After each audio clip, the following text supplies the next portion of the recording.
Bonjour. Bonjour. Pour commencer, félicitations pour votre projet. Merci beaucoup. Tout d'abord, comment est né le projet? Eh ben, c'est né pendant le confinement. En fait, moi, j'ai fait une école de théâtre et j'ai vraiment bien pensé les lectures de Molière. On a vu beaucoup, Racine également. Et je me suis dit qu'il fallait que je rattrape mon retard culturel un petit peu sur Corneille. C'était pas forcément l'auteur qui m'attirait le plus. Et j'ai vraiment bien aimé, notamment les pièces les plus connues, le Cid, Cinna, etc. Et à partir de là, j'ai commencé à entendre parler de cette histoire, le fait que Corneille avait peut-être écrit certaines pièces de Molière.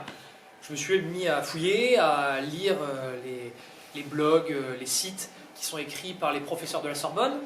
Donc quand j'ai lu le site des professeurs de la Sorbonne, j'étais convaincu que Molière avait effectivement écrit ces pièces et qu'il n'y avait aucun doute. Et après j'ai lu le site des Cornéliens, qui est écrit par des avocats, des philosophes, des poètes, etc. Et après avoir lu les deux et comparé, je me suis dit qu'effectivement il y avait un vrai doute qui demeurait.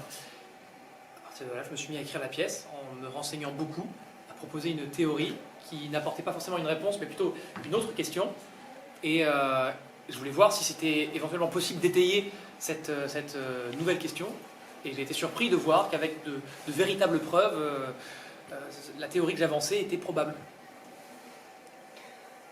La pièce est construite comme une enquête. Est-ce Ouais. que cela vous a aidé dans votre jeu de comédien?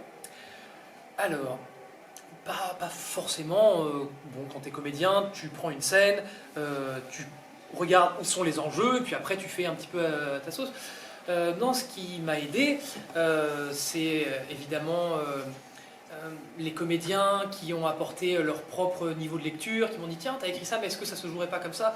Et puis évidemment, Julien Luguette, le metteur en scène, parce que le metteur en scène, c'est un peu aussi le chef d'orchestre. Il arrive, on lui donne des notes, et lui derrière va dire tiens, ça, on va le donner, on va la jouer cette scène dans tel élan, on va mettre plus de vitesse, etc. Là, on va mettre de la musique. Donc, nous, on est un petit peu les outils, et le metteur en scène nous fait jouer. On a suivi un peu la mélodie qu'il pensait lire sur le texte que j'ai écrit. Et il s'avère que c'était une enquête. Alors, ça nous a aidé dans les enjeux comiques, dans cet élan un petit peu policier, et à mettre du rythme et du mystère. Ça, forcément, ça induit dans le texte. Mais jouer, c'est effectivement autre chose que savoir si c'est policier ou non. C'est vraiment la lecture du metteur en scène.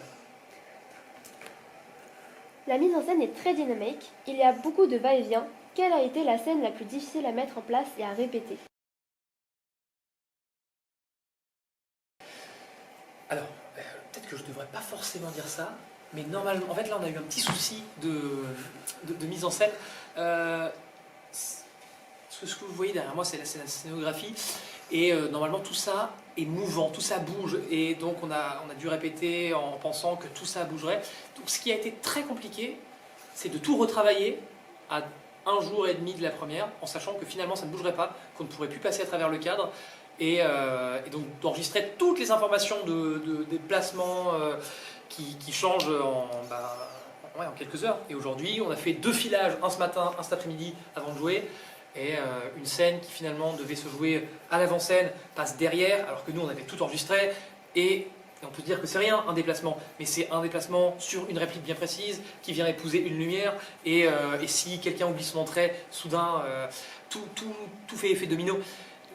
Il n'y a pas forcément de scène plus compliquée que les autres, mais ça a été le fait de devoir tout réorganiser très rapidement.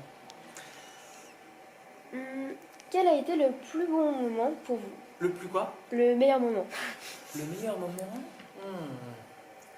En fait, il y a eu pas mal de très bons moments et de grosses déceptions, parce que cette pièce, ça fait 2 ans et demi que j'essaie de la monter.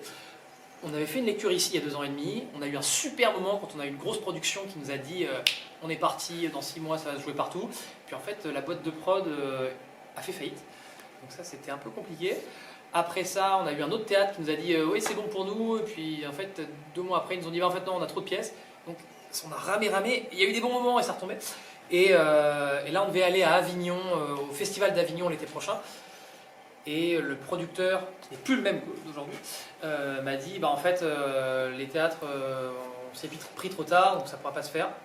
J'ai posté une innocente story sur Instagram et on va dire que le meilleur moment, c'est que dans la demi-heure, j'ai le directeur du théâtre qui m'appelle, qui me dit bah, attends, moi j'ai une pièce qui vient de me planter, j'avais assisté à ta lecture il y a 2 ans, donc si tu veux, c'est parti. Enfin, même pas il y a 2 ans, c'était il y a 2 mois en fait qu'il m'a contacté. Donc, il y a 2 ans et 4 mois, j'ai assisté à la lecture, donc si tu veux, on est parti.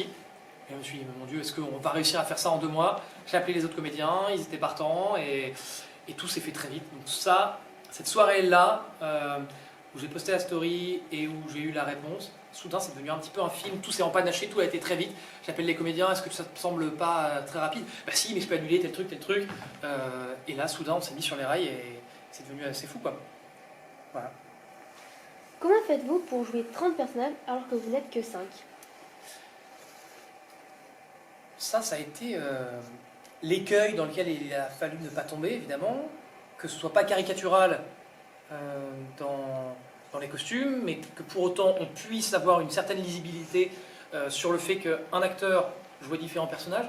On a pris le parti de faire simplement, de prendre des accessoires, des objets assez ténus, qui apportent vraiment une touche, un chapeau, quelque chose qui puisse aller vite et qui puisse surtout ne perturber en aucun cas le rythme de la pièce. On voulait avoir un petit peu ces effets de changement de costume, un grand manteau, il y a un comédien qui sort par ici, on le voit réapparaître de l'autre et il a juste changé de manteau, il a une barbe et pouf, on a changé, on est revenu 50 ans en arrière. On voulait, quoi qu'il en soit, peu importe le nombre de personnages, qu'on ait ce rythme et cet effet un petit peu époustouflant de voir les comédiens qui rentrent, qui sortent dans diverses époques. Déjà, ce qui aide beaucoup, c'est qu'on a diverses époques, on a le XVIIe siècle, on a le XXe siècle et on a le tout début du XXe siècle, donc années 20, années 60, qui ont des codes vestimentaires assez différents les uns des autres. Et voilà, ça a été essentiellement les décisions du metteur en scène. Et vous, qu'en pensez-vous de l'affaire Corneille? Imposteur ou pas?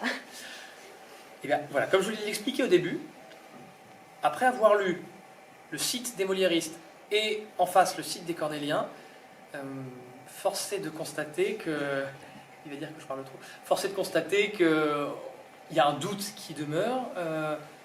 Des imposteurs, je ne pense pas. En revanche, ce qui est sûr, c'est qu'il y a encore des choses à creuser aujourd'hui. Ok, merci beaucoup. Merci à vous. Merci. Voilà, et longue vie au spectacle, évidemment, carrément.